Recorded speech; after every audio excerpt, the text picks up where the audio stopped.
In a fairly short space of time since its invention, the internet has revolutionized our world and completely changed our way of life. The way we communicate with one another, work, play, and even move around. High-speed internet access is very necessary for much of our day-to-day lives. With the right device, we can make video calls and speak to loved ones on the other side of the world. We can buy goods and services, watch live sports, receive breaking news, share information, track our purchases, book flights and call taxis from our living rooms, and a host of other things we couldn't do only a few decades ago. Internet is one, platform where Nigeria can have enough money to meet up with the shortfalls that we're having in incomes from, petroleum. With the advent of broadband technology in the year 2000 and the increased speed of internet connectivity, we have come to witness the rise of smart communities. The vision of the smart community is to harness the internet to improve the opportunities of residents and the quality of life in the target communities. In addition, it improves governance and provides people with the appropriate information to make well-informed decisions. We have been mandated by government to drive the deployment of broadband infrastructure, which the smart communities will leverage to provide some of the services in those communities. So we see the NCC playing an important role. Before you have smart communities, you've got to have infrastructure. What type of infrastructure are we talking about here? Broadband infrastructure. That is what we're doing at the moment. Broadband connectivity in our communities impacts regional commerce, education, health and public safety, cultural enrichment, and aids in countless conveniences and efficiencies in our lives. It is as critical to the future of economic growth as access to a telephone line. The importance of internet connectivity led the United Nations to set a new global goal of universal and affordable internet for all by the year 2020.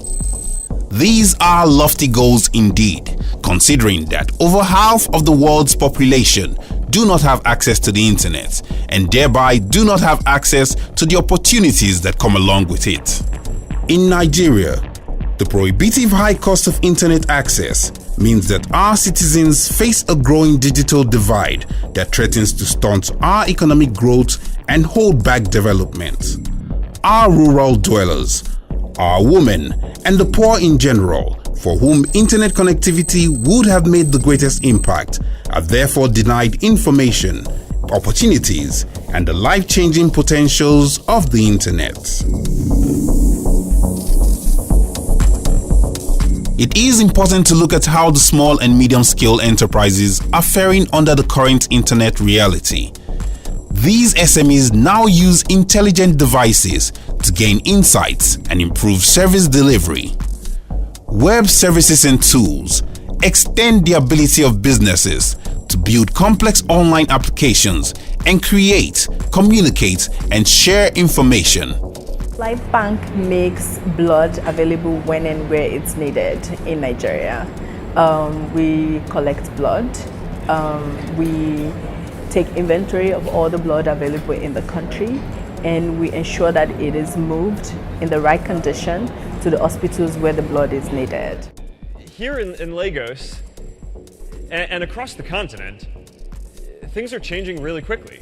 Right? I mean, the economy is shifting from a resource-based economy to an entrepreneurial and knowledge-based economy, and you guys are the ones who are leading that change, and not only remaking Lagos and Nigeria, but shaping the whole continent and influencing how things are going to work around the world for the next generation. And I think that that's a story that is underappreciated in a lot of parts in the world. I think that people often don't really have a sense for how much energy there is and what the entrepreneurial spirit is.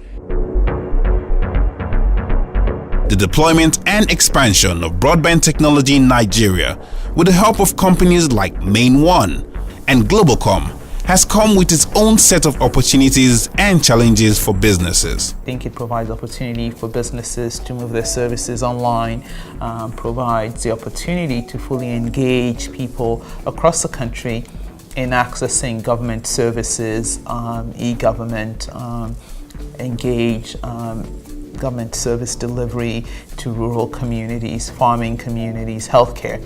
So I think there are quite significant number of opportunities where we can benefit from the experience in other markets.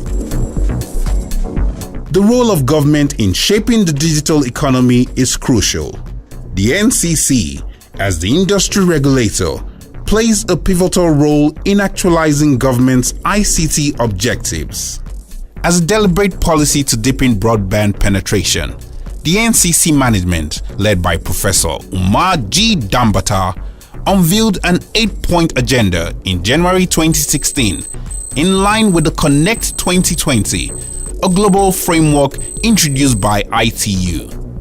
The 8-point agenda is a strategic roadmap for accelerated growth of the sector. It is to facilitate broadband penetration, improve quality of services, optimize usage and benefits of spectrum, promote ICT innovation and investment opportunities, facilitate strategic collaboration and partnership, protect and empower consumers, promote fair competition and inclusive growth, and lastly, ensure regulatory excellence and operational efficiency. So what does the future hold?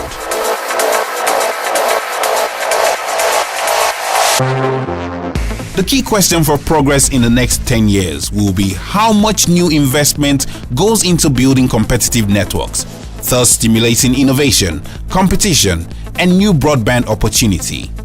It is fairly easy to predict what a future of accessible and widespread broadband connectivity will look like for Nigeria. This is simple because a host of developed nations are already there.